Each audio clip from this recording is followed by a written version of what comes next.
Esse podcast é apresentado por b9.com.br.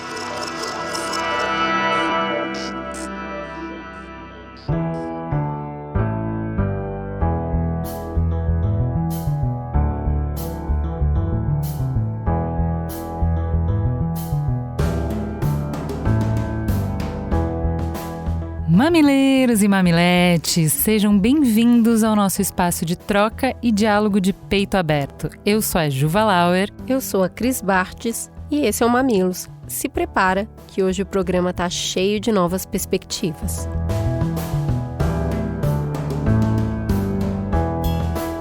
Vamos pro recadinho do Bradesco? Recadinho com arte, com cultura, com ocupação da cidade e um tantinho de política. Tudo que a gente tá conversando aqui hoje. Conta aí, fala logo, Ju, o que você tem pra gente? Um dos principais espaços da arte no Brasil, a Pinacoteca do Estado de São Paulo, tá reaberta. E com a incrível exposição Os Gêmeos Segredos, com patrocínio do Bradesco. É praticamente impossível andar por São Paulo e não se deixar afetar pela obra dos Gêmeos que tá aí na cidade inteira. Cores, formatos, tamanho, tudo na obra dos Gêmeos nos inspira a um olhar diferente para a cidade. E nessa exposição Os Gêmeos Segredos, esse olhar aparece em mais de 60 obras no museu. Todo o impacto que a gente sente só de ver aquelas obras pela janela do carro, do busão ou pelas telas da TV estão disponíveis ao alcance de um olhar paciente, no nível do detalhe, que só uma exposição consegue entregar. Mas o compromisso do Bradesco de apoiar e promover a cultura não pode ser descuidado do compromisso com a nossa saúde e segurança. Todos os protocolos recomendados para prevenção contra o coronavírus estão sendo adotados pela Pinacoteca. Veste a sua máscara fashion, toma aquele banho de álcool em gel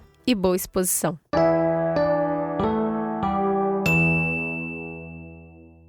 No domingo, dia 15 de novembro, os eleitores de 5.568 municípios vão às urnas para escolher seus prefeitos e vereadores. É a maior festa da nossa democracia e ela mobiliza 147 milhões de eleitores e mais de 530 mil candidatos. Olha a complexidade disso. Mais de 500 mil de opções, mais de 500 mil de campanhas, de propostas para tentar atender e representar uma população com vivências, necessidades e opiniões muito diferentes. Antes de começar esse papo, a gente precisa então dar uma olhada nesse universo de opções e ver se ele está mesmo rico e abundante.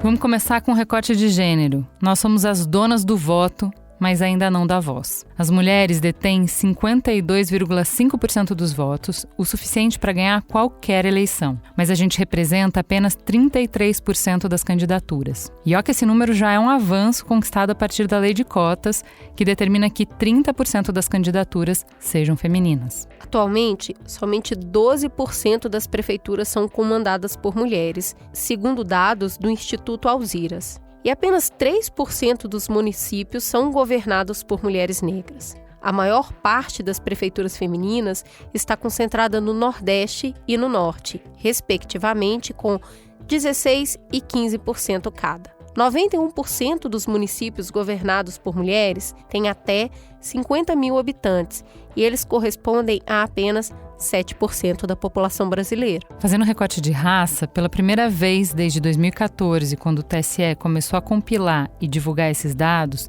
os candidatos brancos não são a maioria. Os negros são 49,9% dos candidatos, enquanto representam 54% da população, contra 47,8% de candidatos brancos. Só 0,4% dos candidatos se declaram indígenas e outros 0,4% amarelos. E quando o recorte considera apenas os candidatos à prefeitura, acaba ficando mais evidente a limitação das nossas escolhas.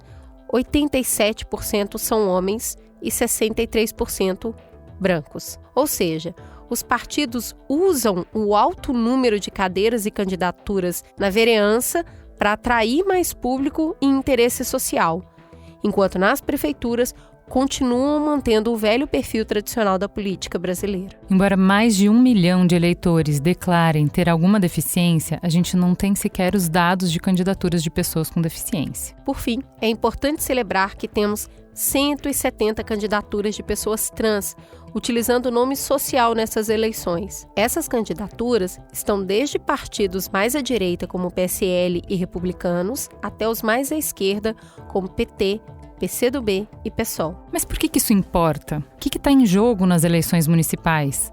Quanto que elas afetam a nossa vida cotidiana? Quais são as regras desse jogo? O que tem de diferente esse ano? Como é que a gente escolhe bons representantes?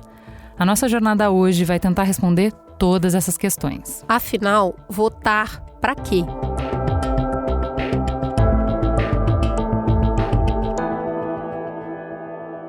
Para nos ajudar a responder tantas perguntas, a gente achou que ia ser legal ter um cientista político na mesa. E a gente trouxe logo um representante do maior colégio eleitoral do país, com quase 9 milhões de eleitores, a cidade de São Paulo. Claro, a nossa primeira opção foi o queridíssimo prata da casa, autor de pérolas super inspiradoras, desde o Mamilos 113, Cidadania 2.0, Márcio Black. Seja muito bem-vindo, Márcio. Quem é você na fila do pão? Bom, sou Márcio Black, né? Deve ser o meu 5º Mamilos, né? Ou não? Sócio. Considerando as gravações que eu já mandei. Não, mas é isso. Eu sou Márcio Black, sou cientista político, né? Produtor cultural. Hoje eu coordeno o programa de Democracia e Cidadania Ativa da Fundação Tigre Setúbal. E já fui candidato a vereador aí, né? Já tentei ocupar esse lugar da Câmara em 2016 como integrante da bancada ativista. Na outra cadeira, a gente queria muito uma mulher que tivesse experiência de mandato como vereadora ou prefeita em uma cidade pequena, que fosse fora do Sudeste, para dar aquela enriquecida e uma nova perspectiva para a conversa. A gente convidou, então, a Meire Joyce Souza Figueiredo, que é uma vereadora eleita em 2016 para a Câmara dos Vereadores de Irecê, centro-norte da Bahia. Mas ela está engajada em atender a sua comunidade, que está sofrendo com chuvas e alagamento. E então, a gente convidou a Bruna Barros, que é gestora pública e participa de movimentos de renovação política. Seja bem-vinda, Bruna. Quem é você na fila do pão? Obrigada pelo convite e, contrário do Black, essa primeira vez, quem sou eu na fila do pão? Eu estou trabalhando na Secretaria de Desenvolvimento Econômico, eu sou assessora especial da Secretaria de Desenvolvimento Econômico para Produtividade e Competitividade. Eu estou liderando o Comitê de Políticas Públicas no Grupo Mulheres do Brasil, secretária de Juventude do Partido Verde, e hoje, assim, a gente está nesse corre de ajudar a eleger o máximo possível de pessoas interessantes na política, não só aqui da capital, mas no Brasil, né?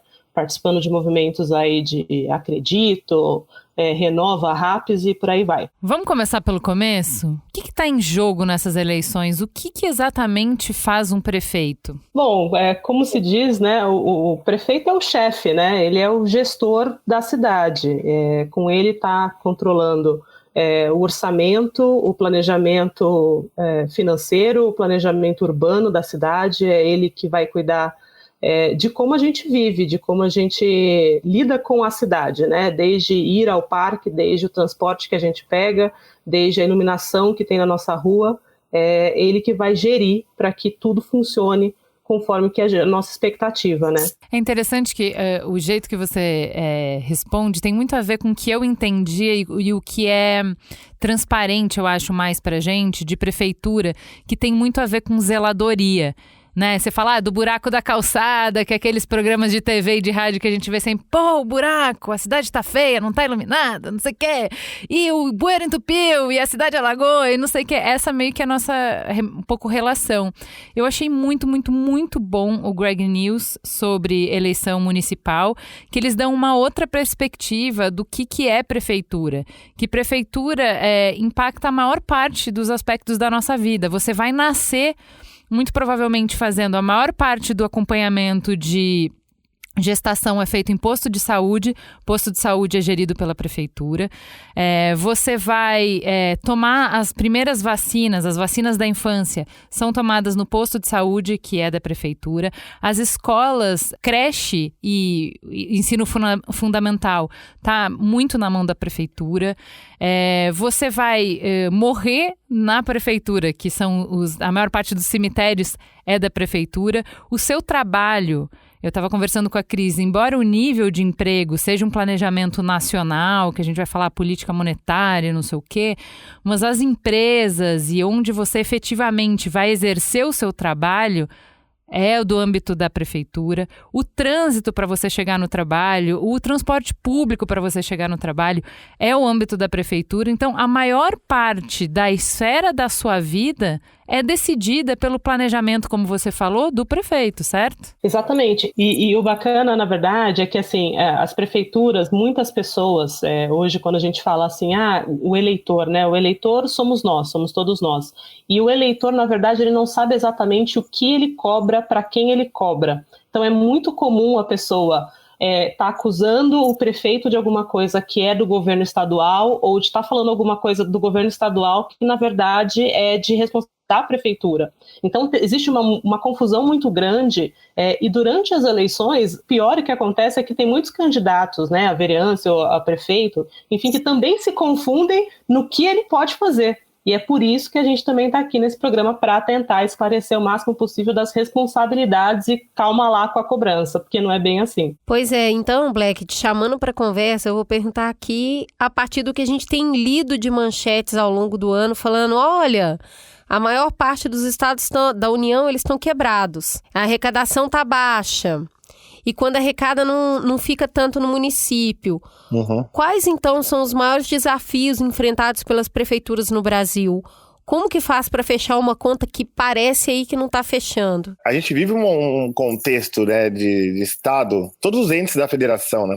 De que todo mundo cresceu com esse mantra, né, que se repetia, de que crescimento econômico, desenvolvimento gerava mais recursos, mais renda, e isso ia ser tributado, e isso voltaria de alguma forma para os cofres públicos, e isso seria reinvestido, quer dizer, todos os projetos de redução da desigualdade, principalmente quando partiam do Estado, tinham isso como pressuposto, né? Então, vamos desenvolver o Brasil, isso gera mais recursos, esses recursos vão ser repartidos pelo esquema tributário, todo mundo vai ficar bem, né? Vai ter mais escola, mais hospital, e mundo da maravilha. Só que o que a gente percebe é um estado cada vez mais inchado, a arrecadação caindo, né? E uma capacidade de investimento cada vez menor. Quer dizer, se você pegar a capacidade de investimento, quando eu falo investimento construção de novas escolas, é cada vez mais baixo. A arrecadação hoje que se faz nas cidades, ela é capaz só de custear, na verdade, os equipamentos que já existem. Eu acho que o grande desafio tanto de vereadores quanto de prefeitos que vão agora entrar na próxima magistratura, quais são as parcerias possíveis,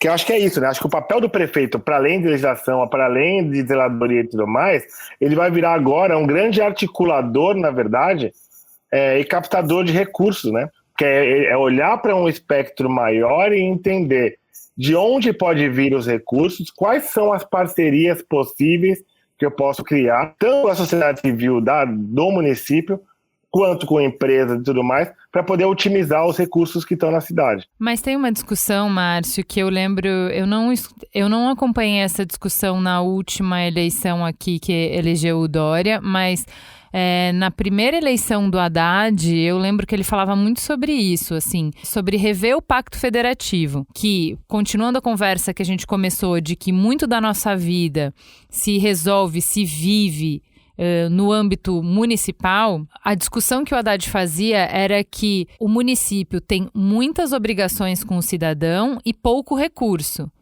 Então, que a gente tem no Brasil uma centralização muito grande. E existe até, dentro do, entre aspas, plano de governo do Bolsonaro, tinha uma linha que falava sobre isso, que era mais Brasil, menos Brasília, que seria, vamos descentralizar mais, né? Se as pessoas vivem na cidade deve estar o recurso, né?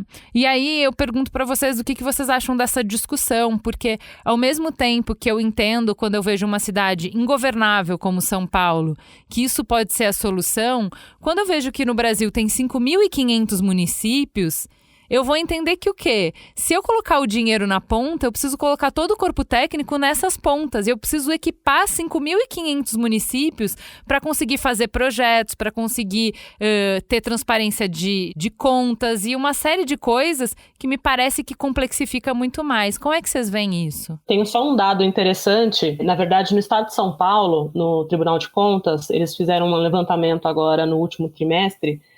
falando que 95% dos municípios eles estão em situação de risco fiscal. Isso é um dado preocupante, claro que é advindo também da pandemia, né, desse período de quarentena, dessa recessão de atividade econômica, mas quando a gente pensa que isso se vem de um tempo e tem municípios que são recorrentemente, eles estão nessa questão de ter menos arrecadação, ter mais obrigações, ter cessão, inclusive, de transferências de recursos, né?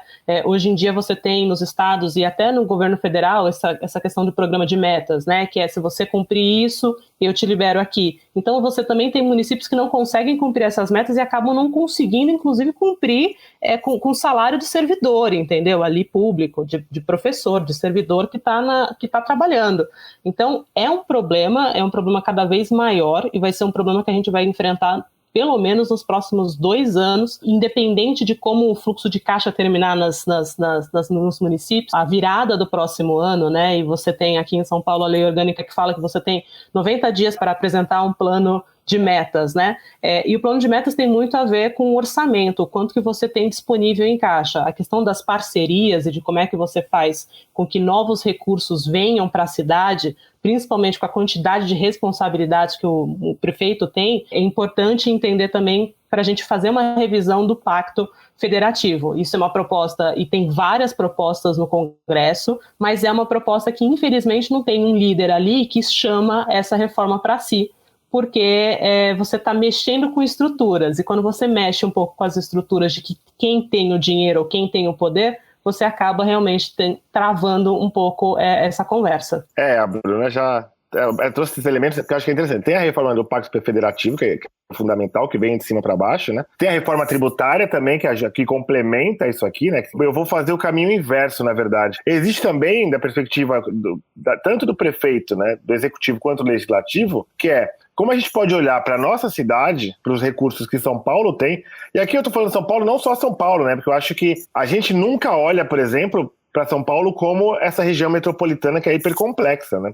Quer dizer, a gente nunca pensa São Paulo articulado com Osasco, Guarulhos. É como se São Paulo fosse uma ilha que existisse e não existisse, não tem essa área conurbada aí, que é a região metropolitana. Vou pegar um exemplo, assim, uma boa relação legislativo-executivo, que foi Juca Ferreira, secretário de Cultura em São Paulo. Ele chamou a galera e falou assim, vamos fazer um seminário da noite paulistana. Quer dizer, ele não pode propor uma lei como essa, já com uma visão assim, né, grandes cidades no mundo afora têm as suas prefeituras da noite, que elas entenderam, Berlim, Barcelona, Nova York, elas entenderam que a noite requer uma outra estrutura administrativa da cidade. Quando você olha daí, você explora o quê? Todo o potencial econômico que a noite de São Paulo tem, em geração de renda, em geração de emprego, segurança. Quer dizer, então existem essas soluções, que são soluções que dependem de uma discussão política longa e precisa ser, e realmente precisam demorar, porque é isso, né? Você vai mexer na Constituição, você vai fazer uma reforma tributária que vai impactar na vida das pessoas daqui para frente. Então, quer dizer, não é uma discussão leviana que você vai fazer em 2 anos, sabe? Tem que ser qualificada, trazer especialistas e tudo mais. Mas também existem soluções que são possíveis de baixo para cima, que não necessariamente precisam passar pela relação entre os entes da federação. A gente está falando aqui, o município de São Paulo tem autonomia para fazer a gestão da sua noite, por exemplo. E aí a gente está falando de qualificar espaço público, banheiro químico, quer dizer, todo mundo ganha, né? Transporte público funcionando a noite inteira. Eu achei tão visionário do Juca isso naquela época, e fiquei tão impressionado de como nenhum prefeito teve coragem de tocar a ideia para frente, considerando assim, é isso, gente, olha o potencial de geração de recursos. Aqui está falando assim de dinheiro. Não é social, é dinheiro. O quanto de dinheiro iria para os cofres públicos a partir do momento que você passasse a investir mais ou qualificar, na verdade, é uma política que é qualificar a noite de São Paulo. Tá muito interessante porque a Bruna trouxe uma perspectiva de a gente tem que conversar de novo sobre a distribuição da renda. E o Márcio trouxe, olha, a gente também precisa criar novas formas de arrecadação. E aí trouxe até um exemplo. Bruna, você que está com essa visão do país inteiro, olhando para outras cidades, conta pra gente, tem um pouco de troca do que já deu certo em um lugar para levar para o outro? Porque a gente está falando aqui de 5.569 municípios. É muita cidade. Então, iniciativas como essa que aconteceram em São Paulo, que também poderiam acontecer em outras cidades do interior, com feiras literárias, com outros tipos de geração de recursos através de turismo, evento, uma série de coisas, você consegue ver articulação entre as cidades, principalmente com foco nas cidades de interior, que muitas delas têm arrecadação deficitária. A gente consegue fazer reaproveitamento ou essas conversas ainda nem existem? Existem, e ainda bem que existem, porque senão tinham muitos municípios que já tinham falido já. Tem alguma série de perfis e arranjos jurídicos possíveis, na verdade, que os municípios eles conseguem se adequar e se ajudar entre si. Uma forma delas são os consórcios. Então, muitos municípios eles estão em consórcios para poder fazer aquelas compras públicas para facilitar na quantidade. Então, você consegue ajudar com que municípios que não tenham para comprar para uma grande quantidade, você compra uma série de... Tem muitos para saúde, né? E na área de educação também, com livros e tal. E é uma facilidade, na verdade, para os gestores públicos quando eles pensam nessas questões específicas de compras públicas e como é que eu faço para baratear o custo aqui para mim.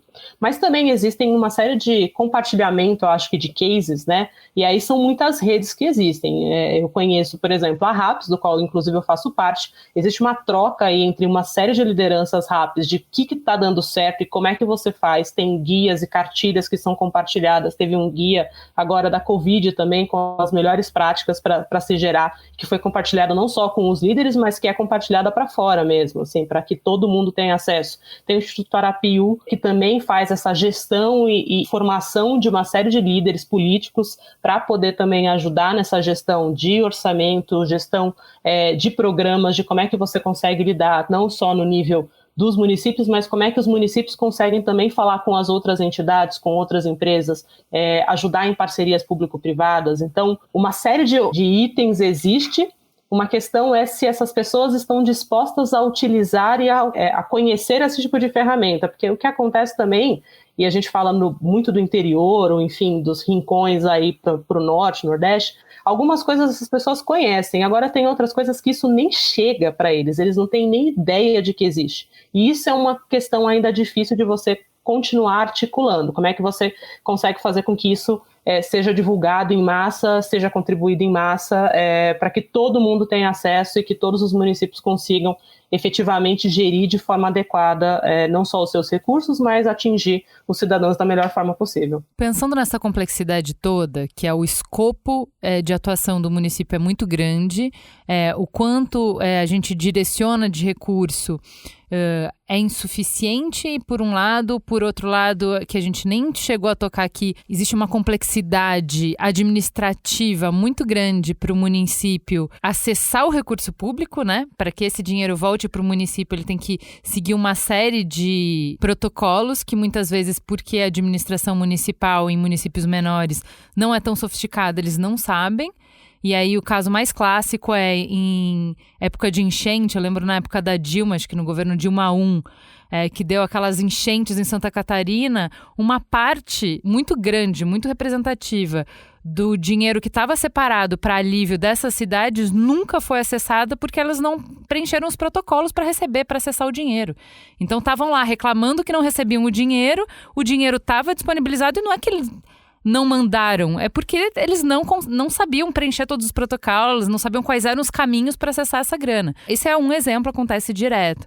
Então, assim, por um lado, eles têm que fazer muita coisa, por outro lado, às vezes é complexo acessar o dinheiro e o dinheiro que chega não é o suficiente, então o dado que você falou. Com esse cenário complexo, como é que a gente consegue avaliar o que é uma boa gestão? A gente tem uma série de prefeitos concorrendo à reeleição. Como é que a gente sabe se uma gestão foi boa ou não? São duas avaliações, né, que a gente vai fazer aqui. Porque eu acho que tem isso, né? Vai ter aquele cara que ele vai ser bem avaliado pela população, porque simplesmente 3 meses antes das eleições ele foi lá e fez o mínimo de zeladoria e tudo mais. Então é isso, tapar buraco, é isso mesmo que a gente tinha que estar avaliando, entendeu?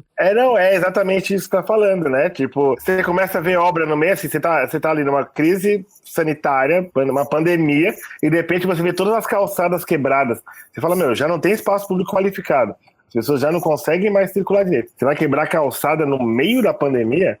Mas é isso, faltam 4 meses para as eleições. Tem um lugar, né, que assim, a gente não pode também partir do pressuposto que a gestão pública ela é só uma questão técnica. Porque aí seria uma super fácil, né? Você teria ali as métricas para poder medir os impactos da atuação do gestor público, ver onde falhou, que não falhou, corrige rota, e é isso. Se fosse meramente técnico, mas a gente tá falando que não é só isso, né? A gente já viu que tem um trecho que é econômico e que já tá faltando, né? Mesmo hoje, cenário de pandemia, a dívida pública no Brasil, assim, o Brasil está combatendo mediocremente a crise sanitária que a gente está vivendo. A atuação de todos os entes, né? Federal, estadual, municipal, é medíocre.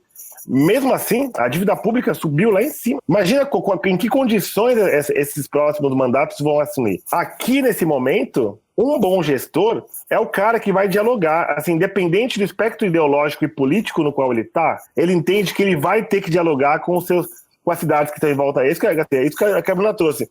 Vai ter que ter consórcio, vai ter que dialogar com as prefeituras do entorno, vai ter que dialogar com o governo estadual do seu estado, independente da matriz ideológica do cara. O nosso sistema ele é feito para funcionar assim, né? O federal tem que dialogar com o estadual, e o estadual tem que dialogar com o municipal. Tem que ter um fluxo de comunicação aí. Se você olha o desenho original, faz sentido, sabe? O pacto federativo ele faz sentido, tecnicamente. Só que quando você bota o componente político, é onde dá ruim. Porque aí o governo municipal não fala com o estadual, porque o municipal é PT e o estadual é PSDB. Eu acho que um bom gestor é aquele cara que cria espaço de participação para a população, cria a possibilidade de diálogo, e é tudo que a gente não tem visto nos últimos anos. Todas as instâncias de participação que a gente herdou desde a Constituição de 88, todos eles vêm sendo desmontados ao longo dos anos. Todos os conselhos participativos e tudo mais. Eu já acho que o bom gestor, fora essas montes de adjetivos, qualidades e habilidades que o Black já falou, eu entendo que é diferente. Quando você falou da pergunta da reeleição, né? Se basta tapar buraco para estar reeleito. Em muitos casos, sim. Inclusive, que a gente não teve aproveitamento, na verdade, né? Até porque o foco nos gastos, eles estavam para sanar a crise sanitária, né? Então, muitos gastos foram destinados para a saúde, né? Para resolver como é que as crianças da escola pública iam acessar as coisas em casa, enfim. Mas eu entendo que é um pouco diferente, porque assim, se você fala que o grande problema de você morar na cidade é a zeladoria, e se a zeladoria ela foi resolvida durante 6 meses, 4 meses antes da eleição, e eu estou satisfeita com os serviços que estão sendo apresentados durante esse período, é com esse período de lapso de tempo que a pessoa vai lembrar. Se você perguntar 1 mês depois da eleição em quem que a pessoa votou, é muito provável que a pessoa não se recorde, entendeu? Então, por que você acha que o tempo também, espaço de tempo que a pessoa vai, principalmente para quem está tentando se reeleger, se a pessoa fez alguma coisa nos últimos 4, 5, 6 meses, algo de bom que te marcou, que é para o eleitor, é para isso que vai ficar e geralmente não vai ser a avaliação de gestor durante os 4 anos, entendeu? O pessoal fala muito comparando, nos Estados Unidos se compara muito os 100 primeiros dias do gestor para saber quais foram as grandes questões que ele fez, né? E quando você pensa que no Brasil os 100 primeiros dias está baseado em você trabalhar com um orçamento que foi votado no último ano pela pessoa que eventualmente nem era o caso, né? Não estava gerindo, fazendo plano de metas para o próximo ano, na verdade, que ele também não vai entrar em vigor naquele ano. Você está cumprindo ainda metas do seu antigo gestor. São questões delicadas, é muito difícil você fazer uma avaliação quando você fala políticas públicas versus o que vai dar continuidade naquilo que já é para atendimento básico, versus a questão campanha, que é como é que aquele momento vai chegar e como é que ele vai ser avaliado. Tem uma série de formas de você avaliar um bom gestor, mas aí a gente está falando aqui num alto nível, né? Quantas pessoas que vão buscar, quais são os principais indicadores, ou que vão ler plano de governo, entendeu? Plano de governo, imagina, quem é que entra no Divulga Cand lá, baixa os PDFs dos 10, 20 candidatos, começa a ler plano a plano para entender de que forma que essa pessoa vai se relacionar. Eu acho que, e fazer inclusive uma avaliação sobre o gestor que está lá se reelegendo, né, para saber se, olha, isso daqui que está no plano, você não fez na eleição passada, entendeu? Isso daí já era uma promessa antiga, por que você não está fazendo? Então, eu acho que tem situações e situações, mas via de regra, o eleitor ele consegue se comunicar ou consegue se associar com as coisas que são feitas aqui no curto prazo de tempo. Inclusive, o eleitor, ele também mora, né, na cidade, ele precisa saber se as coisas estão sendo feitas ali onde ele está morando. E o que acontece muito, principalmente aí para a questão de vereância, são os valores que são empregados, né, via de emenda para algumas regiões. Então, para melhoria de parques, enfim, para uma série de outras questões, e aí você vai vendo também como é que funciona essa dinâmica, não só no campo do executivo, mas também no legislativo. Já que você trouxe vereador para a mesa, Black, vamos falar um pouquinho disso? O que faz um vereador? Qual é o trabalho? Qual é o trampo? No desenho municipal, todo mundo acha que o vereador, por ser o legislador, né, ele que formula leis e tudo mais. Quando essa atribuição era muito maior, o executivo tem muito mais papel, na verdade, o prefeito tem muito mais essa atribuição do que os vereadores. Isso não quer dizer que o vereador não faz nada. O vereador pode fazer muita coisa. Eu acho que para além de... colocar nome na rua? Nome na rua e direcionar a emenda parlamentar para suas bases eleitorais, tal, não sei o quê. Eu acho que o principal papel do vereador é fiscalizar o executivo, né? Tem esse papel de fiscalização. E ele pode também pautar, né? Tentar pautar o executivo. Quando eu trouxe o exemplo aqui do seminário da Noite Paulistana, tiveram vereadores que colaram junto com a Secretaria de Cultura e falaram assim, não, é verdade, vamos lá, gente. Vamos criar, e eles vão chamar especialistas, vão chamar todos os envolvidos. O vereador, ele tem esse papel, quer dizer, ele pode articular os campos de interesse de uma determinada pauta para tentar formular a política pública e tudo mais e entregar isso para o executivo. Mas sabe uma coisa legal que a pauta fala, que você está trazendo de legislar, de como é que os vereadores podem pautar, mesmo que eles não façam a lei? O que eu achei legal do texto que está na pauta, que falava assim, mas a gente tem que parar com essa coisa de que eu vou considerar o trabalho do vereador por quantidade de lei, projeto de lei que ele colocou, porque não é só assim que ele legisla. Então, quando vem uma proposta do executivo, analisar essa proposta, ir lá para a base, ver como é que essa proposta bate na base e vetar artigos, discutir artigos, modificar artigos, isso também é legislar. Quando a gente fala que o vereador tem que articular, ele tem que trazer a voz do que está na base para dentro da planilha do Excel. E aí, o que a gente precisa do vereador? Ele não fez a lei, mas ele tem que dizer se isso na prática funciona, se isso vai atender o Campo Limpo, se isso vai atender a Zona Norte, se isso vai atender as pessoas que ele escuta e que ele representa, que podem ser as pessoas da noite, que podem ser os professores, que podem ser os PCD, mas ele não fez a lei.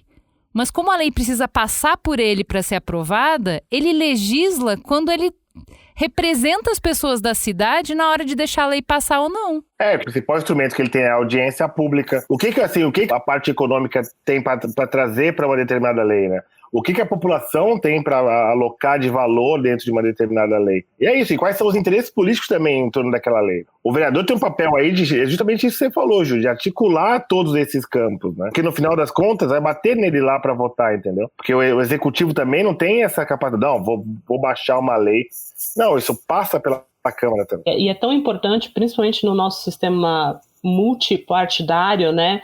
Que é muito difícil você ter um prefeito que tenha maioria, entendeu, na Casa Legislativa. Então, o vereador ele tem esse papel muito importante de galgar pretensões, enfim, indicações diferentes de diferentes pessoas para fazer se valer, entendeu? Inclusive a dissonância. Você às vezes tem um gestor que você não votou, mas você tem um vereador que está lá na casa representando seus interesses. Então, quando essa pessoa realmente está legislando e está fazendo articulações para que se mude ou se vete um artigo ou, enfim, se articule, é justamente para isso. E o papel também do cidadão de entrar nessa coletividade de participação mais ativa também junto com os vereadores também é fundamental, porque às vezes você percebe que às vezes tem audiência pública que se marca e aí tem 10 pessoas na sala, tem 20 pessoas na sala, entendeu? Às vezes no auditório de 150 eles estão esperando e vai 20 pessoas. É transmitido na TV, câmara, alguma coisa assim, você fala, mas é isso, assim, a participação e até o interesse também, ele é do cidadão. Então acho que é importante também a participação nossa, principalmente quando é o nosso vereador que está lá atuando. E aqui em São Paulo a gente tem um exemplo muito claro o plano diretor do município de São Paulo. O nosso plano diretor, ele é super sofisticado. Não, a gente escreve com a beleza, né? Todo Mamilos a gente fala isso, a gente é bom de escrever as coisas. É verdade, sim, e ele emanou, na verdade, da articulação de vereadores, quer dizer, foram vereadores que pautaram e que atuaram pesadamente durante a elaboração do plano diretor para poder chegar em todo mundo, saca? Para trazer a universidade, para trazer os movimentos de base, para trazer a população. Só pegar um exemplo do papel do vereador aí.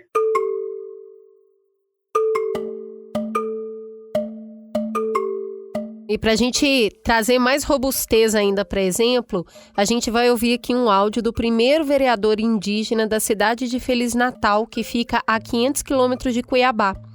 A gente perguntou para ele qual a importância para o seu povo de ter representação política na Câmara de Vereadores. E como vereador, o que você conseguiu fazer que não teria acesso como ativista e como líder comunitário, e ingressar na política tornou isso capaz? Os povos indígenas do Xingu têm criado plano de gestão territorial. E nesse plano de gestão territorial está colocado a autonomia e autodeterminação dos povos indígenas. Quando falamos em autonomia, quando falamos em autodeterminação, a gente fala de assumir cargos em diferentes esferas do governo, federal, estadual, municipal. Eu, como vereador, a gente não fez muitas coisas por questões de dificuldades, né? Mas a gente fez. Nesses 4 anos que a gente teve na Câmara, a gente está finalizando o mandato, a gente conseguiu aprovar 2 leis direcionadas aos povos indígenas. Primeiro foi valorização da cultura indígena. O que é valorização da cultura indígena? Eu moro aqui em Feliz Natal, mas já morei em outras cidades também, como Canarana. O município vem realizando Dia do Índio, mas com aquele enfeite, com aqueles artefatos americanos, né? Isso não é realidade brasileira. Os índios americanos são os índios americanos, né? Os índios brasileiros têm sua especificidade, têm seu modo de viver diferente, então são os índios brasileiros. A gente teve apoio de maioria, né? Na verdade, maioria mesmo. Os 9 vereadores que representam a população aqui deram apoio para mim, então conseguimos aprovar essa primeira lei.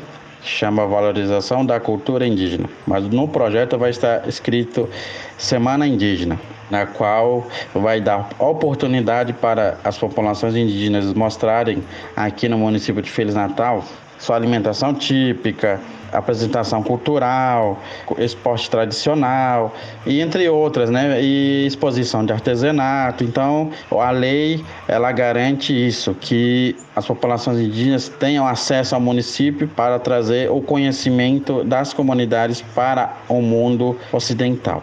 Tá? É a primeira lei que foi aprovada e sancionada, já está em vigor.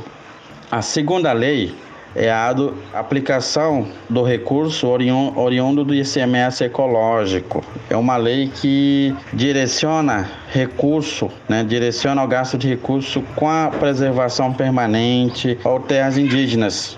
Então a gente vem pleiteando isso para que esse recurso seja aplicado na área indígena ou na preservação permanente que tenha aqui em Feliz Natal. Então é uma lei de grande relevância para as comunidades, para os caciques e para as associações que queiram fazer uma parceria, que queiram fazer projetos junto à prefeitura, né? Então a gente abriu esse caminho para que as comunidades tenham acesso a esse recurso, né? Fora isso, a gente teve várias lutas, né, de conscientizar que os indígenas também contribuem no desenvolvimento do município. Os indígenas também podem ajudar o município a crescer. O indígena, ele vem, compra comida, paga hotel, paga restaurante, paga frete, paga combustível. Então a gente está pagando imposto de qualquer forma. A gente trabalha muito em cima disso, de conscientizar o comércio, né, conscientizar a população que o indígena também é gente como as pessoas da cidade. E a gente não erradicou a discriminação, mas a gente pelo menos minimizou isso, né? A gente também perguntou para Elaine Mineiro, cabeça de chapa da candidatura coletiva Quilombo Periférico, qual é o poder que um vereador tem que pode desenvolver e proteger uma comunidade. Porque importa lutar para viabilizar e eleger uma candidatura coletiva. Salve, salve! Aqui é Elaine Mineiro, candidata a vereadora na cidade de São Paulo, junto com o Quilombo Periférico. A principal função de um vereador é propor leis para a cidade, criá-las. E talvez uma das funções mais importantes do vereador seja fiscalizar para que essas leis sejam colocadas em prática, para que elas de fato atendam a quem necessita, ao morador da periferia, como eu, que está lá precisando dos serviços públicos. Quando a gente acessa o posto de saúde, quando a gente coloca os nossos filhos na creche, quando a gente utiliza um espaço cultural na periferia, quando a gente usa o transporte público ou precisa de um hospital, de uma escola. Todos esses serviços fazem parte dos serviços públicos que deveriam construir um bem viver para a gente na cidade. A nossa vida é vivida no cotidiano da cidade. E quando essas leis e quando essas políticas públicas não conseguem atender as demandas, elas precisam ser defendidas pelo vereador. A candidatura do Quilombo Periférico é uma candidatura coletiva, composta por 6 militantes de vários movimentos e de vários territórios periféricos da cidade. A ideia de uma candidatura coletiva é que essas pessoas possam tomar decisões coletivamente, para fazer a defesa das políticas públicas e dos serviços de proteção da população periférica. Quando a gente constrói uma candidatura coletiva, a gente está dando um recado e está construindo um novo olhar para a política, uma nova maneira de ocupar a Câmara dos Vereadores. Atualmente, na cidade de São Paulo, das 55 cadeiras, nenhuma é ocupada por uma mulher preta. E a gente consegue perceber que são essas as pessoas que mais necessitam dos serviços públicos e que mais têm a dificuldade de acesso a eles. Então, quando a gente propõe fazer uma candidatura coletiva e quando a gente propõe fazer a discussão da periferia e do movimento social ocupando a política, a gente está propondo uma mudança radical. Uma mudança que ajude a classe trabalhadora, que ajude os movimentos e que defenda as nossas pautas. É com força e muita dignidade que a gente está construindo um lugar melhor para nosso povo viver.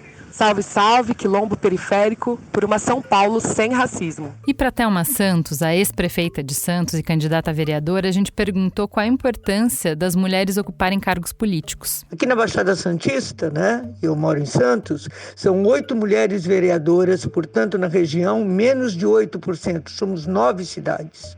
Sabemos que somos, como vocês já disseram, 52,5% do eleitorado, mas ocupamos 15% do Senado e da Câmara Federal.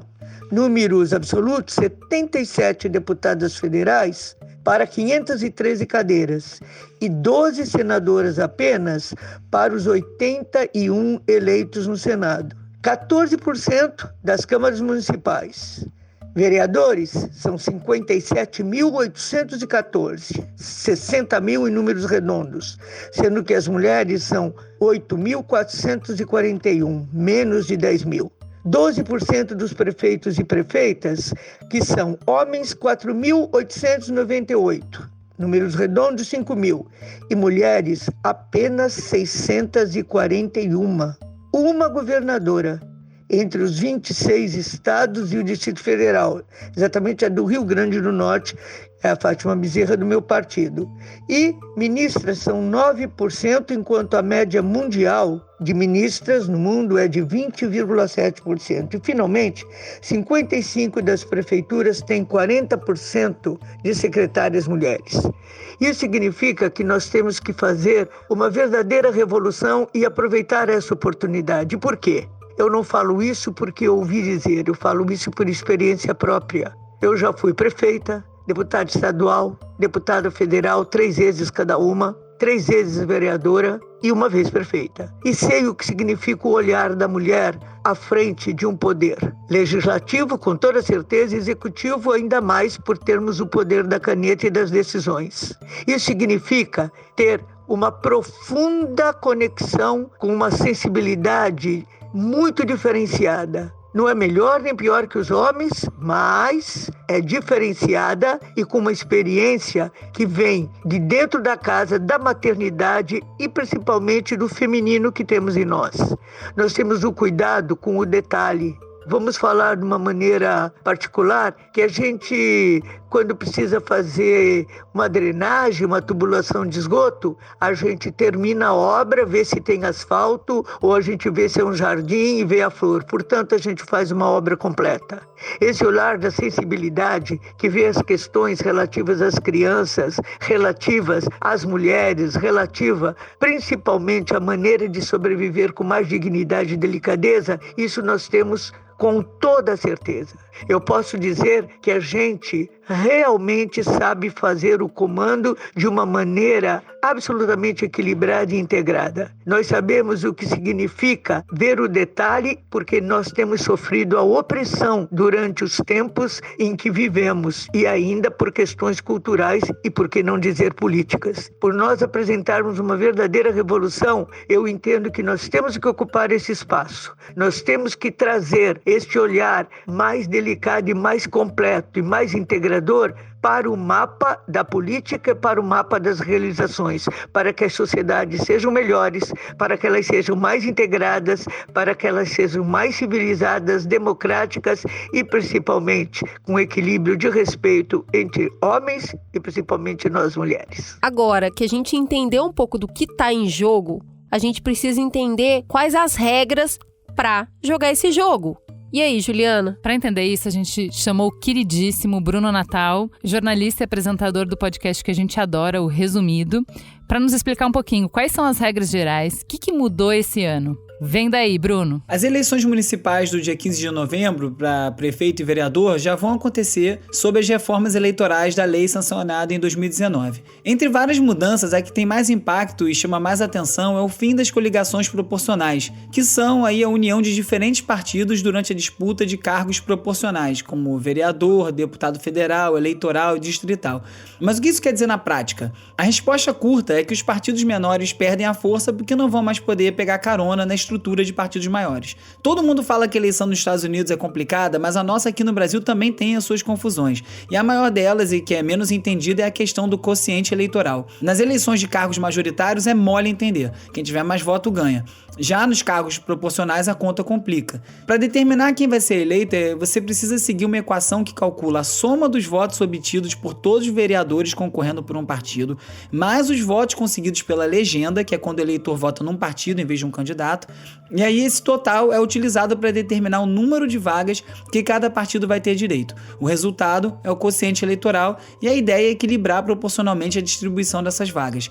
E é nessa conta que milhões de votos zoeira no Tiririca arrastam várias vagas para o partido dele. E é assim também que um candidato com poucos votos acaba eleito e um com mais votos não é eleito, porque um candidato muito votado acaba puxando outros e cria vagas para o partido. Tem também os casos de coligações meio malucas em que partidos de ideologias completamente diferentes se juntam e o voto em um progressista pode acabar elegendo um conservador e vice-versa.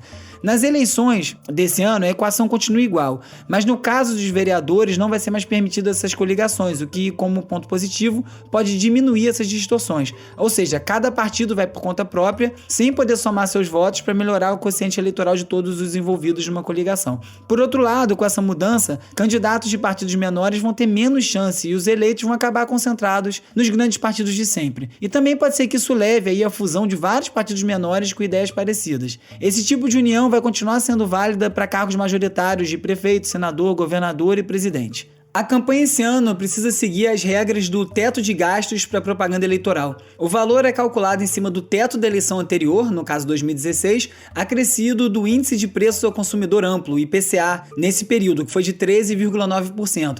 No segundo turno, esse valor pode ser até 40% do teto determinado para o primeiro turno.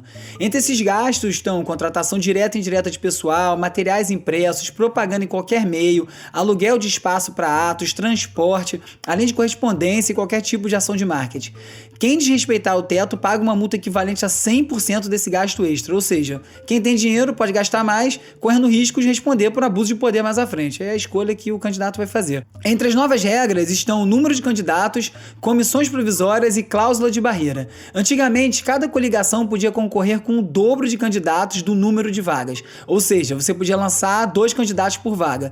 Agora, os partidos podem lançar apenas 150% a mais do que o número de vagas, o que deveria diminuir aí em 1/4 o número de candidatos. Na prática, como não há mais as coligações e o que conta é o número de votos para cada partido, cada voto conquistado, nas grandes cidades com mais de 200 mil habitantes, aumentaram os números de candidatos.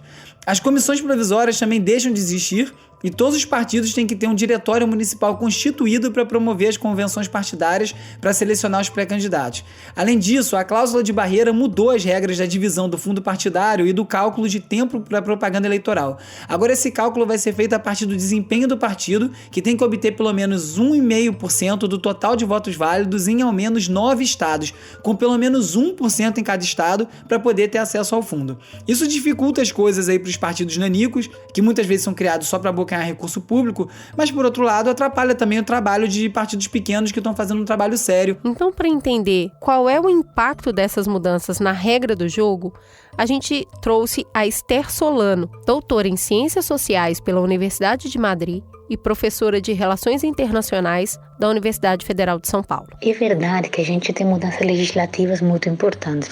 Isso fim dos showmícios, né? Eu acho que algumas das mudanças legislativas chaves são, por exemplo, a introdução de cotas, né, nas candidaturas femininas.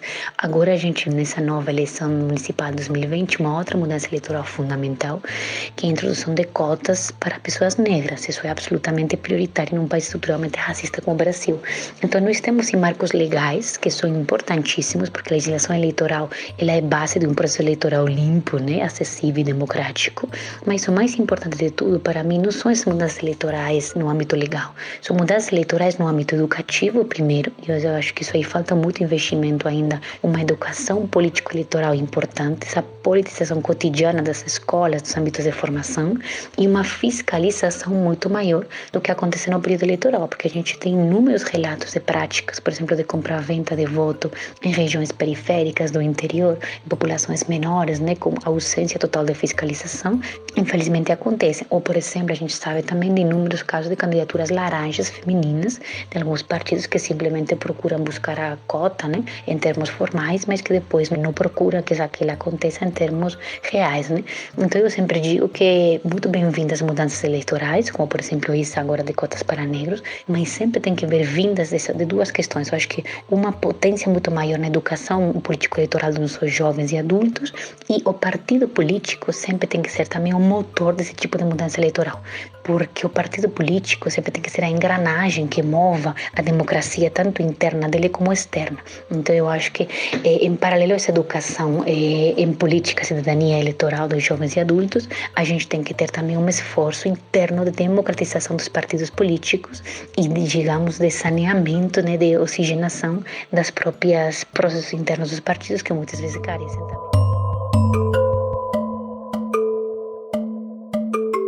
Então, já que a gente viu por que votar, entendeu as regras do jogo, e aí, para votar precisa do quê? Estratégia, do grego estratégie.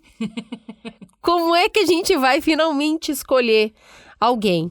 E aí temos que começar falando da parte complexa do tempo e agora com a pandemia. E aí, como é que faz campanha no meio da pandemia? O que vocês têm visto no Brasil inteiro que as pessoas têm recorrido para conversar com os eleitores? A gente tem que dar um passo atrás aqui, né? Os pré-candidatos, aí Brasil todo, assim, pré-candidatos de regiões mais centrais e com perfil mais classe média, essa galera tá fazendo campanha da maneira mais suave e fácil do mundo, né? Porque, quer dizer, o cara pode fazer as suas lives, pode fazer as suas campanhas de captação, super tranquilos. Qual é o problema? Quando a gente chega nas periferias, Brasil inteiro, né, comunidades quilombolas, comunidades indígenas, geralmente os candidatos são lideranças comunitárias. E essas lideranças comunitárias estão com o seu tempo e sua energia comprometidos em resolver ou diminuir, na verdade, o impacto do coronavírus nas suas comunidades. Eles não estão fazendo campanha. Até porque tem um senso ético tão aguçado, quer dizer, a preocupação com a comunidade é muito maior do que o desejo de ser eleito. Então ele nem capitaliza politicamente a atuação que ele está fazendo ali para reduzir esses efeitos. Nossa, Márcio, só te interrompendo um minuto para corroborar com isso, que nós convidamos 3 mulheres que estão concorrendo à reeleição em seus cargos em 3 cidades do interior do Brasil, e as 3 negaram, porque elas estão ajudando a comunidade em momento de alta vulnerabilidade. Uma por alagamento, as outras 2 com outras 2 questões super sérias. Elas falaram, eu queria ir, eu preciso ir, mas eu não vou conseguir porque o bicho está pegando aqui. Exato. Se a gente já entende que já existe uma assimetria de destinação de recursos dentro dos partidos para candidaturas com esses perfis, que são negros, negras, periféricos, LGBTQI+, já tem assim, menos recursos, já vão para essas candidaturas. Além de receberem menos recursos, eles estão comprometidos com uma parada que é muito mais urgente, que é a de pegar a senhorinha e levar no posto de saúde,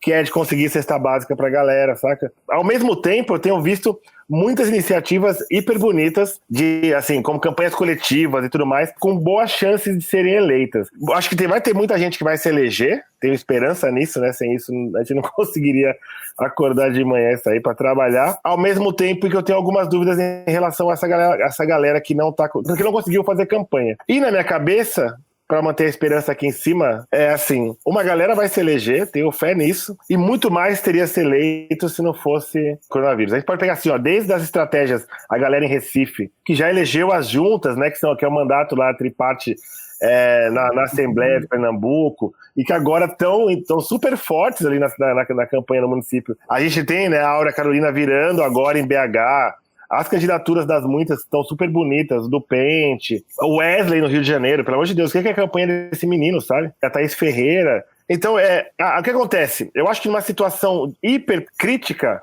essa galera que sempre teve que correr para sobreviver, tá fazendo assim, tá dando nó e pingo d'água, né, como diria minha mãe, assim.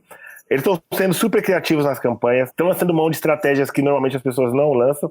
E é isso, né? Transformando a escassez no que eles sabem fazer melhor, que é potência. Exatamente. Acho que a galera do corre continua no corre, na verdade. Esse pessoal, ele consegue se reinventar de uma forma muito rápida e muito importante e oportuna, na verdade. Então, como o Black citou, a campanha da Thaís Ferreira, a campanha da Carla Falcão lá no Recife, da Thaís no Rio de Janeiro, eu acho que tem campanhas que são muito bonitas e que são muito potentes e que você vê que tem estratégias e que coisas que nascem sem estratégia alguma e que dão certo, na verdade. Então, eu acho que talvez, por conta da pandemia, tem uma estratégia que está sendo recorrente até depois de 2018, porque deu muito certo, que é como é que eu vou ajudar e facilitar a minha fala via WhatsApp, porque a gente sabe que com o WhatsApp a gente consegue chegar, inclusive para aquelas pessoas que não estão no Instagram, que não estão no Facebook ou que não estão no Twitter, porque você não vai conseguir chegar em todo o público se você só ficar nesse mainstream de redes sociais. Apesar de que quase todo mundo está no Facebook, né? Alguns usam mais, usam menos, mas está praticamente todo mundo lá. Agora no WhatsApp todo mundo está. E é muito difícil você falar que você não tem uma campanha, uma estratégia de campanha via WhatsApp. Então, tem muitas lideranças que eu tenho visto, até inclusive em lugares bastante distantes, que o pessoal está se utilizando bastante dessa ferramenta para poder ajudar e fazer a campanha, porque se você não tem verba para imprimir um santinho ou para você jogar alguma coisa na rede, se você não tem poder de você ficar fazendo deslocamentos grandes ou fazer aglomerações, porque você vai estar aí ajudando seus adversários falando que a pessoa está fazendo aglomeração, porque acontece, inclusive, né? E a gente viu em São Paulo, viu no Rio de Janeiro que o pessoal já está questionando candidatos que prezam, por um lado, pela questão sanitária, mas, por um lado, estão fazendo aglomeração, causando também, talvez, maior propagação de vírus aí. Então, acho que tem estratégias que são online, que são potentes, e principalmente pelo WhatsApp. Agora, tem outras estratégias, e aí para municípios que já estão com a sua crise mais controlada, né, e que não tem mais grandes casos, isso bastante no norte e no nordeste do país, em alguns lugares, você vê que as pessoas elas já estão mais tranquilas e fazendo a campanha como fariam normalmente.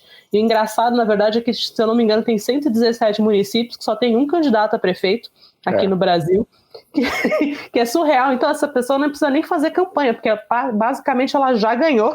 Ai, Bruna, mas olha, depois do que a gente falou, o trampo que a minha pergunta é: quem quer se candidatar para isso? Porque você está se candidatando para uma vaga que não tem recurso, muita coisa para fazer e, teoricamente, muita gente cobrando.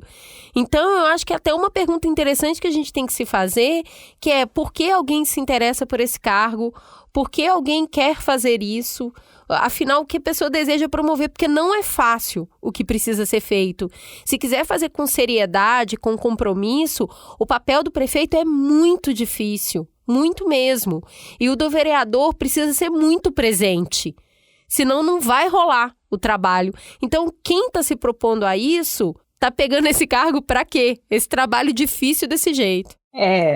Eu acho que é muito difícil, é um cargo muito importante, mas as pessoas, elas assumem cargo, assim, desde tipo, já tá na família, entendeu? Que acontece mesmo, às vezes o vô, o pai, todo mundo já foi, então é meio que uma coisa assim que é instinto, e tem vezes que acho que a pessoa, ela tem, fala assim, olha, ou eu faço, ou não consigo ver isso daqui progredindo, eu não consigo ver isso melhorando. A gente tá falando de um país que só tem 49 cidades que tem mais de 500 mil habitantes, e o restante é nada, assim, para quem tá numa realidade São Paulo, e você nasceu aqui, é um choque quando você pensa que 80% das cidades têm menos de 50 mil habitantes. E menos de 50 mil habitantes, a gente está falando de bastante gente, né? E se cada uma dessas mais de 5.500 cidades não tiverem esse gestor que vai ajudar ali na questão de saúde, na questão de educação, muitos municípios que são enormes, inclusive, né, em termos de território, mas em termos de PIB ou de recursos são tão pequenos, se não tiver essa pessoa para tentar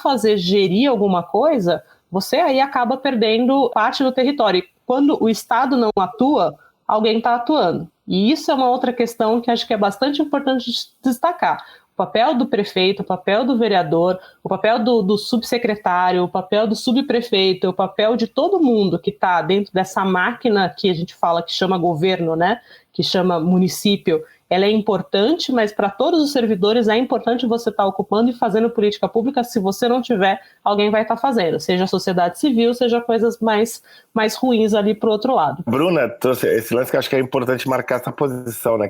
Vou pegar um exemplo que eu achei super bonito, que é o prefeito de São Tomé das Letras, né? São Tomé das Letras foi o único município no Brasil com 0 casos, 0 óbitos de Covid. Aí você fala, por quê? Porque o prefeito, é uma cidade super pequena, mas eles acabaram de vir uma super crise feia no começo do ano. Porque é isso. Assim, o prefeito ouviu a população, criou uma estratégia junto com os moradores e tudo mais, vou pegar aqui, usar o termo forças de segurança, mas quer dizer, deve ser os guardiões municipais que ele tinha ali, e ele bloqueou a estrada, é isso, ninguém sai, ninguém vai entrar, fez o lockdown dele ali, sabe? E conseguiu garantir a segurança. Ele tá comprometido com a cidade dele e com os moradores. Por outro lado, a gente fala sobre isso desde quando eu era estudante de ciências sociais, eu ouço a crise da representação, né?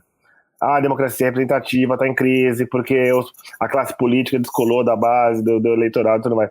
Aí tem aquele cara que é o cara que vai entrar para usar a prefeitura de maneira fisiológica, saca? Tomar lá da cá. Ele é o prefeito, ele pode cancelar a multa. Por mais que ele não tenha recursos para implementar políticas públicas, esse também não é o interesse dele.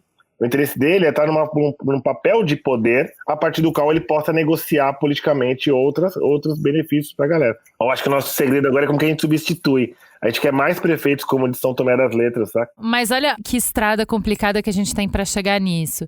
Porque aí, quando o meu objetivo é ter mais prefeitos como o de São Tomé das Letras, às vezes eu vou responder aquela pergunta que a gente fez para vocês de como é que eu vejo o que é um bom prefeito, e eu vou pegar lá, vamos ver o que estava no plano de governo. Plano de governo estava isso aqui. Vamos ver o que ele conseguiu efetivamente fazer. Pô, não conseguiu fazer nada, então ele é um péssimo governo. Foi um péssimo prefeito. E aí?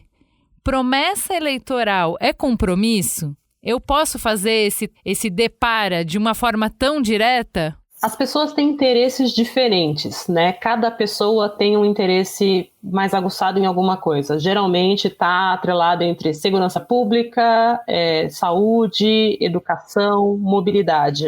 São os 4 itens ali que eles oscilam de lugar, mas basicamente são os 4 primeiros lugares que as pessoas estão buscando. Quando você fala na promessa, né, tipo, vou construir, vou implementar, vou abrir mais vagas, vou fazer isso, eu acho que cabe também, principalmente durante esse período de eleições, uma cobertura mais ampla do que foi feito.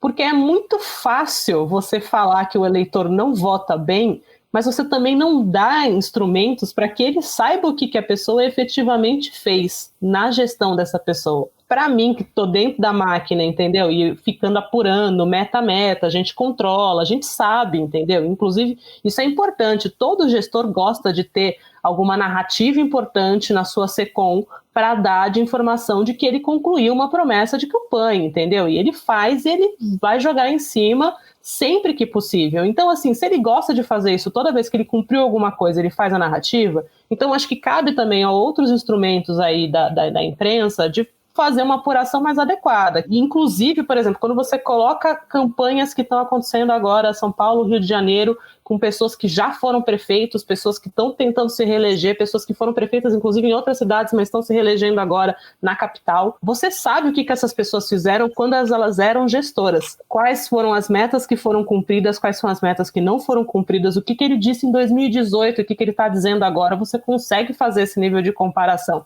Que é difícil, mas assim, para o eleitor médio, se ele não tiver esse tipo de base para se sustentar e amarrar um pouquinho a narrativa dele, ele vai se basear numa polarização ou no dado que vier de uma pessoa que ele gosta muito via WhatsApp. E essa vai ser toda a informação que ele vai receber, entendeu? E ele não vai atrás de uma verificadora, de uma checadora de notícias, entendeu? Ele vai pegar o que está sendo comentado pelas pessoas que eles são mais próximas, entendeu? Mas uma coisa que eu acho que é importante a gente colocar, que é uma ponderação, é do quanto o que você está escolhendo quando você vota em alguém é o comprometimento e não necessariamente o atingimento da meta. Porque o atingimento da meta depende de uma série de outras coisas. Exato. Né? Então depende da grana ter, de eu conseguir articular. Então não é monarquia absolutista. Então o prefeito não tem todo o poder na mão dele. O vereador que você votou porque ia trazer uma creche para o seu bairro, se ele não trouxe, não é porque... Isso não quer dizer que o mandato dele foi inútil. Ele precisa prestar conta. E o prestar conta pode ser assim, quais foram os assuntos que foram votados esse ano que falavam diretamente com a nossa comunidade, com esse território, com esse público, com essa comunidade? Poxa, teve uma votação sobre tal assunto. Nessa votação, eu votei dessa maneira. Para votar dessa maneira, eu articulei com isso, com aquilo outro, porque não basta só o meu voto. Então, eu estou articulando dentro do que a gente combinou. Então, eu estou fazendo o meu trabalho. Mesmo que eu não tenha conseguido a creche. Mesmo que eu não tenha conseguido o arco do futuro. Eu acho que é importante a gente tomar cuidado para não jogar o bebê fora junto com a água suja. Que é, a gente contribui muito para a desilusão, que é o que o Márcio falou, que desde que ele estuda, ele já vê isso, a desilusão com a classe política, quando a gente fala assim, olha, tem meta, se não seguiu a meta, então não é bom, porque daí ninguém é bom, ninguém vai passar nessa régua, entendeu? O que vocês acham disso? Tô passando muito pano para político? Não, assim, mano, São Paulo nunca reelegeu o prefeito. A gente teve prefeitos que estavam como vice e aí foram eleitos. Mas, ao mesmo tempo que a gente teve, assim, aí uma leitura muito pessoal, que, assim, para mim, as duas melhores gestões que São Paulo teve foram duas mulheres, e que saíram super mal avaliadas. Quer dizer, eu acho que também, quais são exatamente isso? Quais são os outros elementos que estão pautando essa avaliação das pessoas, sabe? Isso emenda na pergunta que eu queria fazer. Dá para fazer campanha sem fazer promessa? Porque a gente, como eleitor, eu acho que a gente foi acostumado a avaliar um político, se ele vai receber voto ou não, se ele está prometendo alguma coisa. Então, assim, o que você vai me dar para eu votar em você? Parece sempre um sistema de troca. É necessariamente assim que se faz campanha? Só dá para fazer campanha se você prometer que vai fazer alguma coisa para as pessoas? O que teria de alternativa nessa conversa? No final das contas, eu acho que é um sistema de troca. E vou ampliar, vou sair do Brasil e vou para todos os demais outros lugares do mundo em que dá para você eleger alguém. Então, a gente não está falando da China, a gente está falando do resto do mundo. Quando a gente pensa no que quais são as intenções, quais são as perspectivas de um povo, de uma sociedade, eles querem alguma coisa. E elas vão ver no melhor candidato aquilo que ele entende-se que ele vai conseguir entregar. Então, por mais que seja um sistema de troca ali do que é bom para mim, se para mim a pegada é ambiental, então eu vou fazer uma avaliação de quem é que está com essa pegada ambiental, né? Se não vai ser uma pessoa que está negando mudança climática, entendeu? Então, é um sistema de troca, inclusive nas boas intenções, e que não precisa ser necessariamente países muito avançados que, na verdade, quase não têm problemas, né? Mas é assim, mesmo que seja uma continuidade da gestão, que seja uma continuidade de como a sociedade está caminhando. E isso é um sistema de troca razoável, no meu entendimento, quando você entende o que é a política pública, para que ela serve, para que aquele gestor está lá, e o que ele pode praticar, porque a gente sempre tem que evoluir. A sociedade, na verdade, ela não para, ela sempre está em evolução. Desde quando a gente está falando de desenvolvimento econômico, muitas pessoas agora a gente vai ter uma crise aqui de desemprego, e isso está falando globalmente, entendeu? Então, quando as pessoas estão falando assim, tá bom, em 2021, quais vão ser as práticas e campanhas e promessas que a gente está com 14% de desemprego no Brasil, crescendo, e o que você vai fazer na cidade para garantir que tem emprego, entendeu? Eu acho que é um fator normal de qualquer pessoa de ter essa troca quando ela está considerando um voto de uma pessoa que vai ficar 4 anos num cargo recebendo salário para isso. Bruna, mas aí é que nem marido, né? Pode até ser bom, mas não vai cumprir todos os requisitos, né? Vamos lá. Então, é isso que você falou. Olha, se a prioridade para mim é preservação ambiental, provavelmente vai ter um candidato que isso aí vai estar na sua lista de prioridade, mas talvez não esteja um outro ponto que também é caro para mim. Ou seja, dificilmente vai ter alguém que vai cumprir todos os requisitos e que vai entregar tudo que prometeu. A gente está falando de um sistema complexo que não depende apenas do bom caratismo e do bom desejo para que ele seja feito. Tanto as promessas quanto o cumprimento delas. Não é isso? Não basta vontade política. Boa. Sabe uma coisa que me pega muito, que eu gosto muito de ver, assim, e eu vou ficar sempre citando eles porque eu sou hiper fã do trabalho da Áurea, da Bela, e da Cida, e do Pente, e do Roberto Andrés em BH, é porque isso que você trouxe um pouco antes aqui, Cris, essa falta de confiança no político, saca, na classe política, eles fizeram isso, a galera voltar a acreditar aí, votar e tudo mais, porque é isso, os caras sentavam numa praça e ouviam a galera, assim, o que vocês querem pra cultura, sabe? O que vocês querem pra habitação? E o compromisso, assim, não é nem uma promessa, eu prometo que eu vou fazer isso. Meu compromisso a gente vai tentar chegar aí, entendeu? E como eu vou tentar fazer isso? Porque eu acho que essa é uma outra parte do que a gente precisa ter para a estratégia de votar, que é assim, como é que essa pessoa diz que ela vai conseguir, que ela vai perseguir os objetivos que eu até concordo com ela?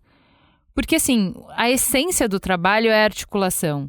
E a gente poluiu muito isso, taxando de toma lá da cá, a gente poluiu muito isso, chamando de negociata, principalmente quando a gente vai para o nível municipal, e a gente nem chegou a conversar sobre isso, quando a gente fala de ideologia, realmente tem uma mistura muito grande, né? Porque enquanto você tem claramente alinhamento ideológico no federal e no estadual, quando a gente desce para o municipal, essas coisas ficam muito borradas. E é por isso que você vê alianças que são estapafúrdias no nível municipal. Porque é muito mais pragmático e aí você tem que ter uma capacidade de negociar e de articular e de sentar na mesa ainda maior, ainda mais profunda. Então, para além das ideias da pessoa serem boas e estarem alinhadas com o seu nível de prioridade, como a Bruna falou, ela tem que te mostrar que ela consegue colocar isso na prática articulando, né? Sim. Vou ter que sentar com todo mundo, vou ter que conversar com todo mundo, vou ter que conseguir ceder em alguns pontos, te convencer em alguns outros, te ajudar em alguma coisa para que você me ajude ali na frente em alguma outra, porque senão eu não vou construir. Porque, no fundo, a gente está falando de construção coletiva, né? Que é isso que se perdeu muito quando a gente fala de política. E tem uma coisa que é esse reconhecimento no final do processo, de que assim, as contradições podem ter sido maiores do que ele estava esperando, de que nem todas as entregas foram feitas. Eu estava acompanhando a campanha da Ada Colau em Barcelona, que ela foi reeleita, né, prefeita lá, e tem uma peça da campanha dela que eu achei a mais bonita de todas, assim. Ela é uma ativista do movimento de ocupação, como se fosse o MTST deles. Quando ela foi tentar a reeleição, a peça é super bonita, porque fizeram ela dialogando com ela mesma. Ela, ativista, dialogando com ela, prefeita, pedindo pra galera votar nela na reeleição. E aí ela se coloca nesse lugar, assim, e aí, ativista, saca? Elas dialogando, e aí, Ada, e aí, senhora prefeita, e elas batem um papo super franco, ela com ela mesma, tipo, ó, nem tudo deu certo, sabe? Tipo, reconhecer também, que é isso que a gente conversou até agora, né? Que existem contradições que são maiores do que a vontade política, do que o desejo, do que a articulação que você tem territorial. De repente vem uma pandemia, sabe? De repente. E aí tem um grau de transparência que a gente não está muito acostumado, né? Que é isso, quando a pessoa bate na porta e fala assim, você vai fazer isso? Da transparência de falar, olha, isso não é atribuição de vereador, eu não posso nem te prometer porque isso eu não posso fazer. Então, isso não gera voto, né? E aí a gente precisa entender que tipo de conversa política que a gente quer agora. Que é essa conversa que propõe essa transparência, que muitas vezes tem dureza nessa transparência, né? Tem negativas, que eu não vou conseguir fazer. Isso aí não vai ser feito agora. E aí eu acho que como eleitor, a gente tem que se perguntar quem a gente quer colocar no cargo público. Para que conversa, para onde a gente quer ir. E entendendo que a política, quando ela começa a amadurecer, a gente vai ver numa mesma foto, num retrato de pessoas políticas, diversas ideologias no mesmo lugar. E isso pode soar para algumas pessoas, tipo, olha lá com quem ele está fazendo negociatas, né? Que é a palavra que a Juliana usou. Ou olha só, ele está articulando com muita gente. Então, depende muito também como o eleitor vê essa conversa e deseja essa conversa daqui para frente. E eu queria que a Bruna falasse um pouco mais sobre o quanto que a gente está disposto a colocar de energia, de tempo e de articulação nossa para contribuir para que se chegue naquele resultado que a gente votou para acontecer, né? Porque, assim, vamos falar do trabalho de um vereador, que eu acho que é até mais fácil que de um prefeito para a gente entender isso. Então, vou falar de alguma causa. Então, eu votei na vereadora que vai articular a causa PCD. Se eu achei que eu fiz todo o meu trabalho votando nela e ela vai sozinha conseguir levantar todas as pautas, bicho, aí não tem muito o que eu pedir. Não vai acontecer. Como que a gente pode apoiar o nosso vereador ou as nossas pautas para que efetivamente tenha essa pressão popular e que ele tenha força dentro da Câmara? Porque não é só o mandato, ele precisa ter um movimento articulado que dá suporte para o que ele está tentando emplacar. Como que a gente faz isso, Bruna? A gente faz, primeiro, não esquecendo em quem a gente votou. Acho que começa daí. Eu acho que anotar, entendeu? E fazer um lembrete em quem que a gente votou, ou qual a legenda que a gente ajudou a votar, né? Porque às vezes não foi o nosso candidato que se elegeu, mas a gente ajudou a eleger alguém, portanto, esses votos, né, eles estão juntos. Hoje a gente sabe que a gente não tem mais essa coligação na proporcional, mas acho que é importante também, inclusive isso, né, de saber de qual foi o partido que você ajudou a eleger, e que se tipo, não foi aquele seu candidato, você pode cobrar o outro, porque em tese eles estão com basicamente as mesmas plataformas, né, basicamente apoiando o mesmo plano de governo. Então, não esquecer é a primeira parte. A segunda parte é você sempre gravar. Tem algumas iniciativas muito interessantes de cartas compromissos que estão surgindo. Então, tem cartas compromissos com o clima, que a pessoa vai lá, assina, cartas compromissos agora do Grupo Mulheres do Brasil, que tem para você se compromissar a democracia e tal. Então, assim, tem um monte de série de cartas de compromisso que você tem como pegar e falar, olha, então, querido, deixa eu falar o que você falou, que você estava comprometido, e eu vou te explicar como é que está sendo a sua votação, entendeu? Como é que está sendo a sua atuação, quantas vezes você faltou. Eu acho que cabe também a gente ser fiscal, né? Então, assim, o vereador é fiscal, mas eu acho que a população também tem que ser fiscal desse vereador para saber se ele está cumprindo com aquilo que ele falou que ia cumprir. E esse é um processo que a gente está, e acho que a tecnologia está aí para isso. Tem muitos sites aí que ajudam a falar como é que está a votação do seu vereador, do seu deputado, como é que são as propostas dessa pessoa. O site do Congresso Nacional, né, na Câmara do Senado, ele é muito bom. Eu acho que tem muitas informações ali de saber como é que essa pessoa está se encaminhando, qual que é a coautoria, se não tem. E eu acho que é um papel nosso de fazer esse tipo de cobrança e de trazer essa conversa para o nosso dia a dia. Acho que conversar sobre política ele não pode mais ser um tabu, também não pode ser polarizado, então a gente tem que ter muito respeito em tratar isso, independente de quem que você vota, mas a gente trazer os assuntos e as pautas que são caras e entender como é que isso daqui está sendo discutido nos âmbitos que deveriam estar sendo de fato discutidos e tocar nesse assunto sempre que possível, na mesa de bar, antes do cinema, entendeu? A gente tem que incluir nas fofocas, né? Exato. Incluir nas nossas fofocas do dia a dia. Eu gosto muito de um projeto que chama Adote um Vereador, Porque eu também posso votar num vereador e ele não ser eleito. Isso não quer dizer que eu não tenho que fiscalizar ninguém, né? E eu gosto muito da chamada deles, eu nunca esqueci, que é vote, eleja, aguente e aprenda. Então, assim, é difícil, não é uma relação para ser fácil mesmo, não. Então, mesmo quando a gente vota e, então, votei, o cara não ganhou, então agora só na próxima eleição. Pode adotar alguém ali que tenha Mas ganho. o voto não foi desperdiçado, né? Olha ali, eu votei no vereador do PSOL. Ok, se elegeram 2, não foram os que eu votei, mas se elegeram 2, é nesses 2 aí que eu vou. Exato. E tem agora umas plataformas, né? Tem a plataforma do Meu Vereador, que você faz um acompanhamento, inclusive você consegue ir lá e, eventualmente em questões que são muito difíceis para o próprio vereador, ele faz essa quase que um plebiscito, entendeu? Nessa plataforma e fala, olha, eu estou com dificuldade aqui em entender como é que eu voto, quais são as questões que eu preciso levar para consideração. Então também é uma forma digitalmente interessante da gente estar mais envolvida na plataforma, no mandato desse vereador também. Gente, já conseguimos dar muita informação para a galera votar melhor, para ir mais preparada para a urna. Queria agradecer muito vocês por nos ajudarem. Acho que essa semana a gente estava muito falando de eleição nos Estados Unidos. Nem parece que uma das eleições mais importantes estava acontecendo aqui. Muita gente não tem ainda definido o seu candidato a vereador e estava lá preocupado contando o voto de estado nos Estados Unidos, né? A gente sabe que é uma política mundial e que nos impacta de alguma maneira. Mas quem vai impactar no ônibus que você toma para ir trabalhar, se tem uma calçada na porta da sua casa e todas essas questões do dia a dia, realmente é a prefeitura. E os vereadores são as pessoas que vão estar mais próximas de você para ajudar a representar essas pautas que são importantes no nascer, no viver e no morrer das pessoas na cidade.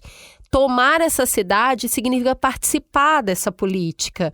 Poder, com o final da pandemia, ter uma pracinha para onde ir, porque eu acredito que essa vai ser uma pauta muito forte assim que terminar a pandemia, esse desejo de ir para locais públicos, a céu aberto, onde a gente possa se encontrar.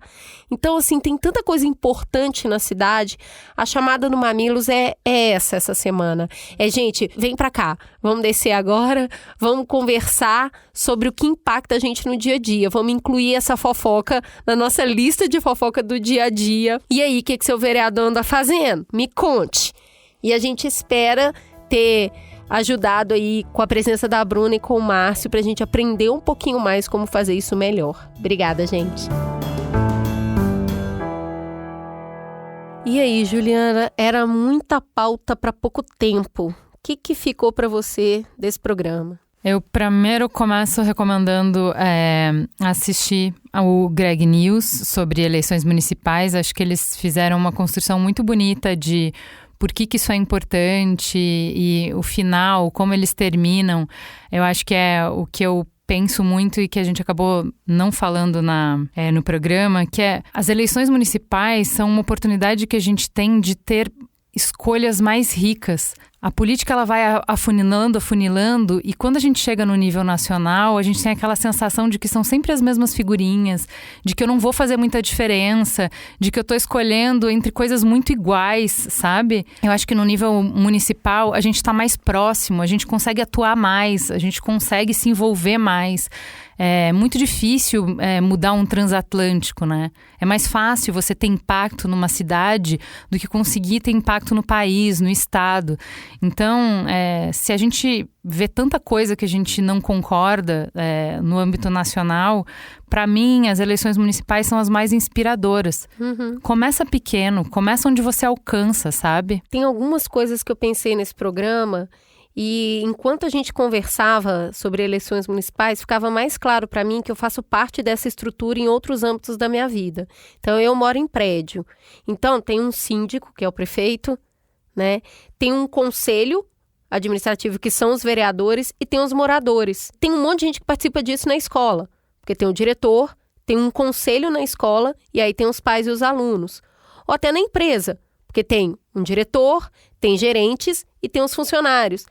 Então, a gente já participa dessa estrutura em alguns lugares e sabe a importância que ela tem. A gente precisa entender que na política municipal é igual. É uma estrutura muito parecida. Então, se a gente gasta um tempão pesquisando para comprar um carro, ou para comprar um tênis, ou para comprar uma maquiagem, você vai lá ver vídeo no YouTube, ver review, ver um monte de coisa, porque você está preocupado onde você vai investir o seu dinheiro e quer investir ele bem, ter certeza que você fez a melhor compra. A partir dessa perspectiva, as eleições municipais vão precisar disso. Você vai precisar realmente pesquisar, entender, ver review, ver o que a pessoa fez, ou quem ela é, ou o que ela está propondo, para ver se faz sentido, para ver se ela vai representar bem ali na Câmara. E aí, me chamou muita atenção 2 pontos que eu acho que eu nunca tinha levado em consideração para a escolha de prefeito e de vereador. Na escolha de prefeito, perceber se na proposta de governo tem proposta de parceria, se tem proposta de consórcio, se esse candidato defende o diálogo, se ele articula, se ele está indo na rua, se ele tem algum tipo de formação em gestão ou já exerceu gestão em algum outro lugar na vida dele. Porque ficou muito claro para mim que não vai ser só força política, não vai ser só diálogo e não vai ser só técnica, vai ser um pouquinho de cada coisa. Então, entender um pouco mais da formação dessa pessoa e onde ela já atuou. E como vereador, entender se ele está tentando reeleição, qual que é a frequência que ele tem em audiência pública. Porque o que eu percebi aqui de vereador ele tem que estar lá. O cara vai ter que ir, ele vai ter que participar das audiências e no que ele está votando, né? O que ele já propôs de emenda em alguma lei, ou como ele está votando nas leis que estão sendo expostas em audiência pública. Então, são fatores que precisam ser muito levados em consideração no momento também de escolha. E se esse vereador nunca teve um cargo público, entender também um pouco dessa visão de prefeito. É uma pessoa que defende o diálogo, que é boa de articulação e que tem propostas que são cabíveis para o cargo que ele está ali pleiteando. Uma coisa que ficou claro para mim, eu achava que eu entendia o trabalho de vereador. Quando a gente vê na pauta que o maior trabalho deles é atendimento à população, é justamente estar próximo, é o corpo a corpo, essa parte você não vai ver em nenhuma ata. Uhum. Você não vai ter como olhar na internet se essa pessoa está realmente no campo, está fazendo o trampo dela, que é ouvir as pessoas. Então, a sensação que eu fiquei é que vereador tem que ser próximo de você. Você tem que conhecer o cara, você tem que estar nos seus grupos. Então, ele fisicamente está no bairro, ele vem no bairro, ele conhece as lideranças do bairro, enfim. Outro papel, o segundo papel mais importante dele é fiscalização. Então, qual é a instrumentalização que ele tem para ficar em cima, para conseguir realmente, e aí é o que você falou, estar presente em todas as atas para poder estar a par do que está acontecendo e questionar todas as coisas, né? E aí, o que eu acho, assim, a terceira função, que é legislar, depende do quanto ele tem capacidade de articulação. Porque se ele for uma pessoa sozinha levantando uma ideia e que não consegue convencer os outros e sentar junto, ele não vai fazer chover, não vai mudar nada e eu vou ficar muito frustrado, né? Então, eu fiquei pensando muito nisso, na territorialidade do voto, que era uma coisa que eu não tinha essa noção. Ele está representando exatamente que grupo, de que bairro, com quem que ele está próximo. Porque pode não ter a ver, por exemplo, com uma área da cidade, quando a gente está falando com uma causa como o PCD, uma candidatura feminista, por exemplo, ela vai estar mais ligada a um grupo de pessoas. Mas aí a gente consegue fiscalizar mais fácil, porque o contato é pela internet, a gente mantém esses fóruns de conversa. Então, para mim, eu acho que me marcou muito a gente ficar rindo das sessões de votar nome de rua, mas para mim ficou, o trabalho de vereador é muito mais fora da Câmara dos Vereadores, muito mais na rua, do que efetivamente propondo alguma medida. É isso aí, então. Alguns aprendizados e um grande desafio pela frente. Boas escolhas para os nossos ouvintes e boa eleição para todos nós. É isso, então. Até semana que vem, galera. Beijo. O Mamilos é uma produção B9. Apresentação de Juvalauer e Cris Bartz. Coordenação geral, Carlos Merigo, Juvalauer e Cris Bartz. Direção, Alexandre Potashev. Produção, Beatriz Fiorotto. Apoio à pauta e pesquisa, Iago Vinícius e Jaqueline Costa. Edição, Mariana Leão, com trilhas de Andy Lopes. Capa, Elô D'Angelo. Coordenação digital, AG Barros, Pedro Estraza e Lucas De Brito. Atendimento e comercialização, Raquel Casmala, Camila Maza e Thelma Zenaro.